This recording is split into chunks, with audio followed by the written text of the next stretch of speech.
روزانہ دینی معلومات حاصل کرنے کے لیے چینل کو ابھی سبسکرائب کریں، ہماری ویڈیو کو لائک اور شیئر لازمی کریں۔ کہ رسول صلی اللہ علیہ وآلہ وسلم فرماتے ہیں جس نے اپنی بیٹی کو قتل کیا ہوگا اللہ اس کو جنت کی خوشبو سے بھی محروم رکھے گا، وہ کبھی جنت کی خوشبو نہیں پائے گا۔ اللہ تبارک و تعالی قیامت کے دن بیٹی کے قاتل کو کبھی رحمت کی نظر سے نہیں دیکھے گا، بلکہ قرآن میں تو یہاں تک آیا ہے اللہ نے کم و بیش 7 قسمیں اٹھائی، پھر فرمایا کہ اس دن جس دن بیٹیوں سے پوچھا جائے گا کہ تمہیں کیوں قتل کیا گیا تھا، کئی قسمیں اٹھا کر کے خدا فرماتا ہے، کئی قسمیں اٹھا کر کے خدا فرماتا ہے کہ اللہ قیامت کے دن پوچھے گا اس بیٹی سے تجھے کیوں قتل کیا گیا تھا۔ دھیان سے سنیں میری مائیں اور بہنیں بھی، تو ان سے بھی توجہ چاہتا ہوں، دھیان سے سنیں۔ پوچھا جائے گا اس لڑکی سے، اس بچی سے تجھے کیوں قتل کیا گیا تھا، کیوں قتل؟ مفسرین کہتے ہیں اللہ بیٹی سے پوچھے گا، قرآن کیا ہے، تجھے کیوں، کس جرم کی وجہ سے تجھے قتل کیا گیا تھا، تجھے قتل کس جرم کی وجہ سے کیا گیا تھا۔ حیرت ہے جس نے قتل کیا اس سے پوچھنا چاہیے کہ تو نے کیوں قتل کیا، قاتل سے پوچھنا چاہیے تھا کہ تو نے کیوں قتل کیا، لیکن قرآن کہتا ہے اللہ قاتل سے نہیں بلکہ مقتول سے پوچھے گا کہ تجھے کیوں قتل کیا گیا۔ اس کی اللہ شرابی سے پوچھے گا تو نے شراب کیوں پیا، جواری سے پوچھے گا تو نے جوا کیوں کھیلا، زانی سے پوچھے گا تو نے زنا کیوں کیا، لیکن بیٹی کے قاتل سے نہیں پوچھے گا کہ تو نے قتل کیوں کیا، بلکہ بیٹی سے پوچھا جائے گا کہ تجھے کیوں قتل کیا گیا، کس جرم میں۔ اس کا مطلب یہ ہے اللہ اس جرم کا سوال کرنے کا، اس جرم کا سوال اس سے جس نے قتل کیا بیٹی کو، اس کو بھی پسند نہیں کرے، اس لیے کہ جس سے جتنی دیر تک پوچھا جاتا ہے اس کی طرف توجہ تو رہتی ہے، جس سے جتنی دیر پوچھا جاتا ہے توجہ تو رہتی ہے نا۔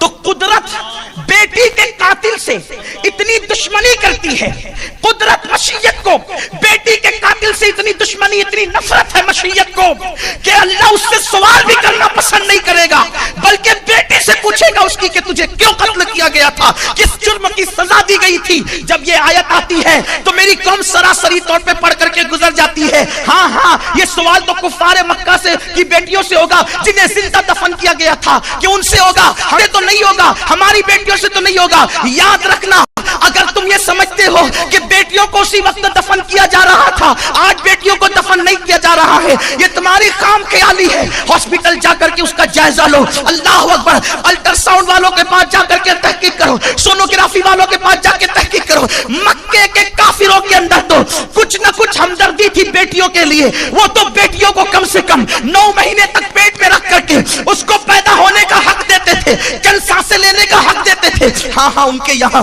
کبھی بیٹیاں زندہ دفن کی جاتی تھی، کبھی پہاڑوں سے لے جا کر کے پھینکی جاتی تھی، کبھی ہاتھ سے ذبح کر دی جاتی تھی، لیکن وہ ترقی یافتہ دور کے درندے انسان، وہ دور جو آج سے 1500 سال پرانا دور تھا، اس دور میں تو کم سے کم بیٹی کو چند سانس، 1 سانس، 2 سانس، 3 سانس، سانس لینے کی مہلت دی جاتی تھی۔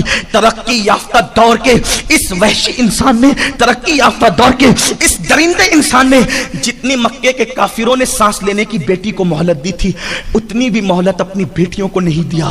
ہاں ہاں اچھی طرح تمہیں پتا ہے، غربت کے خوف سے، داماد کے خوف سے، بیٹی کے جہیز جمع کرنے کے خوف سے، پیٹ کے اندر الٹرا ساؤنڈ اور سونوگرافی کے ذریعے بیٹی کو دیکھ کر چمچوں سے، کانٹوں سے، چھریوں سے اندر ہی قتل کرنے والے قاتلوں، قیامت کے دن جب وہ بچی پکار پکار کر کہے گی میرے ان ظالم ماں باپ سے پوچھ کہ میں نے کیا جرم کیا تھا، میں نے جرم کیا کیا تھا۔ تمہیں بیٹوں سے پیار ہے، بیٹیوں سے نہیں، تمہیں بیٹوں سے پیار ہے، بیٹیوں سے نہیں، کیونکہ تم سیریل دیکھ کر زندگی گزارنے کا طریقہ سیکھ رہے ہو، اس لیے تمہیں بیٹیوں سے نفرت ہو گئی ہے۔ تم فلمیں دیکھ کر کے زندگی گزار رہے ہو، اس لیے تمہیں بیٹیوں سے نفرت ہو گئی۔ بیٹیوں سے نفرت کرنے والوں، شاید بہویں تم سے اس لیے نفرت کر رہی ہے کہ تم نے بیٹیوں سے نفرت کی ہے۔ بڑھاپے میں بیٹے تمہارے ساتھ اس لیے گداری کر رہے ہیں کہ تم نے بیٹیوں سے نفرت کرنا شروع کر دیا ہے۔ تم تصویر کا ایک رخ دیکھتے ہو، میری بہو نے مجھے گھر سے نکال دیا، میرے بیٹے نے مجھے گھر سے نکال دیا۔ پورے چیلنج کے ساتھ کہتا ہوں، جب تک مسلمان بیٹی سے پیار کرتا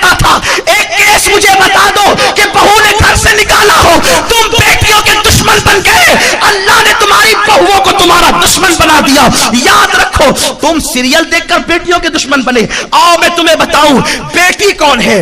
بیٹی وہ ہے جسے فاطمہ کہتے ہیں. بیٹی کون ہے جسے عائشہ کہتے ہیں. بیٹی کون ہے جسے حفصہ کہتے ہیں. بیٹی کون ہے جسے زینب بنت علی کہتے ہیں.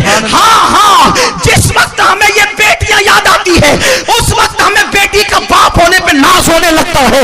اس لیے کہ بیٹا تو وہ تھا بڑا شان والا جو کربلا میں شہید ہو کر کے جنت چلا گیا, لیکن اللہ سفر کو آدھا چھوڑ کر امتحان کے لیے بیٹے جنت چلے گئے, مگر وہ علی کی بیٹی تھی جو مدینے سے قافلہ لے کر نکلی اور مدینے تک پہنچا کر کے رہی, اسی کو بیٹی. سبحان اللہ, نعرہ تکبیر, نعرہ رسالت. زینب ہے زینب, ہمارے مذہب میں بیٹی زینب ہے. ہاں جب کوفہ کے دربار میں اہل بیت کی وکالت کرنے والا کوئی مرد نہیں بچا, اس وقت علی کی بیٹی نے وہ خطبہ دیا کہ آج تک کوفہ کے در و دیوار خاموش. سبحان اللہ, نعرہ تکبیر, نعرہ رسالت. دربار میں بولی بھی تو لہجے میں علی کے. زینب نے کسی حال میں پردہ نہیں چھوڑا. میں بیٹی کے قتل کو کیسے گوارا کر لوں, کیونکہ بیٹی زینب کا نام. میرے گھر کوئی زینب نہیں ہو سکتی, کنیزیں زینب تو ہو سکتی.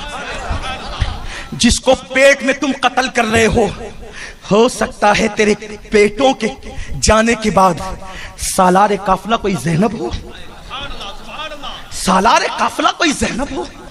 اور پھر جب بیٹی کو ہم سیدہ, طیبہ, طاہرہ, عابدہ, زاہدہ, عالمہ, غیر معلمہ, مخدومہ کائنات, ملکہ فردوس بری سیدہ فاطمہ کی شکل میں دیکھتے ہیں, نبی پاک نے فرمایا بیٹیوں کا باپ ہونا عیب نہیں, میں محمد بیٹیوں کا باپ بن کر آیا. سبحان اللہ.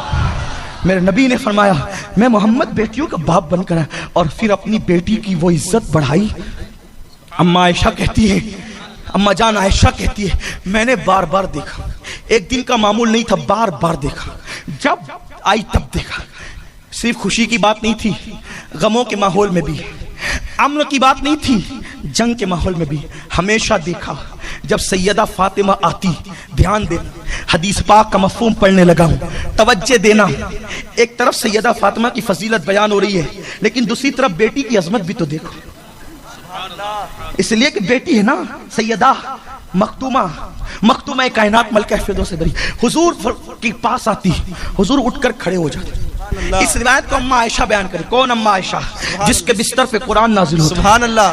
جو مفتی چار ملت ہو, صحابہ جن سے مسئلے پوچھتے ہوں, صحابہ جن کے فتوے کو حتمی مانتے ہوں, وہ اماں عائشہ صدیقہ سلام اللہ علیہا الف الف مرہ فی کل لمحہ. ہماری امی جان عائشہ صدیقہ کہتی ہے حضور اٹھ کر کھڑے ہو جاتے اور پیشانی چومتے اور کہتے فدا کی امی و ابی یا فاطمہ, فاطمہ تجھ پر میرے ماں باپ قربان. اور پھر اپنی جگہ بٹھاتے. یہ حدیث ہے, حضور اپنی جگہ چھوڑ دیتے اور اپنی جگہ بٹھا. دھیان دینا سنیوں, یہ اپنی جگہ بٹھاتے آپ نے سمجھا نہیں, سمجھیں گے اس کو. اللہ اکبر. آپ کہتے ہیں میں وہ ہوں کہ مجھے دیکھ کر ایم ایل اے کرسی چھوڑ دیتا ہے اور اپنی کرسی پر مجھے بٹھاتا ہے. میں وہ ہوں جب دارالفتہ میں جاتا ہوں تو مفتی صاحب اپنی مسند چھوڑ دیتے ہیں اور مجھے اپنی جگہ بٹھاتے ہیں. میرا اندازہ کرو میں کون ہوں کہ میرے لیے M L A, M P, بادشاہ, مفتی صاحب, شیخ الحدیث صاحب, سید صاحب میرے لیے مسند چھوڑ دیتے ہیں. اب میری فضیلت کے لیے اتنا کافی, آپ یہ تکبر سے کہتے ہیں, غرور سے. اندازہ کر میں کون ہوں. میرے لیے مفتی نے مسند چھوڑی, سید نے مسند چھوڑی, ایم ایل اے نے, بادشاہوں نے مسند چھوڑی. میں کہتا ہوں مفتی صاحب نے مسند چھوڑی تو مجھے پتا چلا تیرا علم کتنا ہے, تیرا تقویٰ کتنا ہے, لیکن اس فاطمہ کی عظمت کا اندازہ کون لگائے گا جس کے لیے امام